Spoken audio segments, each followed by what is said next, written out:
Hey everyone, welcome to The Explainer. Okay, let's dive right into this because today we are unpacking a bizarre, absolutely massive corporate war between the athletic apparel giant Lululemon and its eccentric billionaire founder Chip Wilson. Seriously, it's a classic high-stakes tale of a visionary clashing head-on with a corporate machine. Picture this. It's October 2025, and a full-page ad drops in the Wall Street Journal with this blistering headline, Lululemon in a nosedive. And this wasn't just some angry hedge fund manager. This was taken out by Chip Wilson himself. It perfectly sets up the sheer intensity of this fight. He built the company from the ground up, but now, looking in from the outside, he's using his immense wealth to actively campaign against its current leadership. Part 1. The Visionary Founder. To really understand this feud, we have to look at Chip's personal history, which is practically the DNA of the brand. Born in 1955, his parents actually perfectly foreshadowed his future. His dad was an athlete, and his mom was a gymnast who also worked as a seamstress. Talk about a perfect origin story, right? In 1979, he cut his teeth founding a surf and skate brand called West Beach. But the real breakthrough happened in 1998. Wilson took a commercial yoga class and noticed everyone was just sweating uncomfortably in standard cotton. So he combined his technical fabric expertise with that lifelong exposure to athletics and sewing, and boom, Lululemon was born to solve that exact sweaty cotton problem. But his vision wasn't just about the fabric itself. A huge chunk of Wilson's personal history is his intense devotion to the Landmark Forum. It's a personal development program that emphasizes rigid, uncompromising self-improvement, and he heavily integrated this philosophy into Lululemon's early culture. Employees were strongly encouraged. Some even felt pressured to attend these seminars. But it worked for him. It helped Wilson build a dedicated, almost cult-like community centered around technical perfection and strict personal accountability. Which brings us to part 2, the friction and exile. Now, what's really interesting about this is that the friction began surprisingly early on.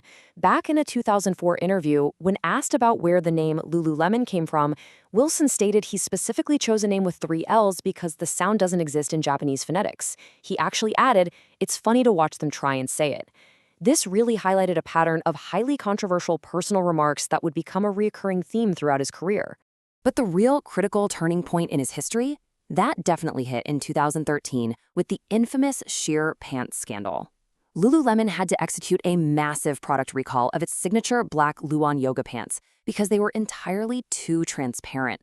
It was a huge manufacturing defect that resulted in a devastating $67 million hit to sales and sparked an absolute PR nightmare for the brand. And when asked to address the sheer pants issue on Bloomberg Television, Wilson didn't blame the manufacturing or the fabric. Instead, he pointed to his customers' bodies. He stated some women's bodies actually do not work for the pants. It's really about the rubbing through the thighs. As you can imagine, the public backlash was catastrophic. There were widespread accusations of elitism and fat shaming, and the specific event directly caused his resignation as chairman of the board in December of 2013. All right, part 3, the core disagreements. And this brilliantly illustrates exactly what's at the heart of this war, a massive clash of identities. It perfectly distills the core disagreement. You've got Wilson's historic, deeply personal vision, a hyper-exclusive brand for a very specific aspirational muse, entirely driven by the rigid pursuit of technical perfection, versus the current board strategy, pushing for inclusive sizing, mass market appeal, and broad lifestyle collaborations like their recent partnership with Disney. Wilson sees this as the destruction of the brand's soul, while the board sees it as necessary modern growth. He made his feelings about this abundantly clear in a 2024 Forbes interview. Criticizing the brand's inclusive advertising and expanded sizing, he said, "They're trying to become like the Gap, everything to everybody. You've got to be clear that you don't want certain customers coming in."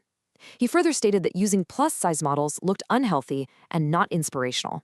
Naturally, the current Lululemon leadership fiercely distances itself from all of this.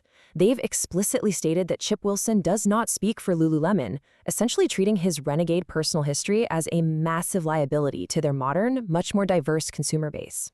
Part 4, the proxy war.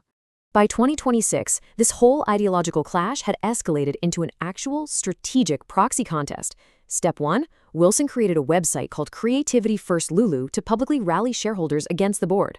Step 2, he nominated 3 independent directors to try and forcefully inject what he called creative renegades back into the company. And step 3, he actively fought the board's negotiation tactics, specifically pushing back on their demand that he place at least $1 million into an escrow account tied to a strict non-disparagement agreement. Now, here's the wild part, the deep irony of this entire situation. 8%. Despite his exile, despite the massive controversies, and despite resigning over a decade ago, Chip Wilson still retains an 8% stake in Lululemon. That makes him their largest individual shareholder. He is quite literally a financial powerhouse that the board simply cannot ignore or erase. So the crucial point here is this absolutely staggering figure, $17 billion. Wilson claims that the board's strategy of brand harvesting, chasing mass market trends and abandoning his premium exclusive vision, has destroyed $17 billion in shareholder value over just 5 years. He's using this massive financial argument to validate his deeply personal crusade against the board. It all leaves us with a truly fascinating question to end on. Can a company outgrow its founder?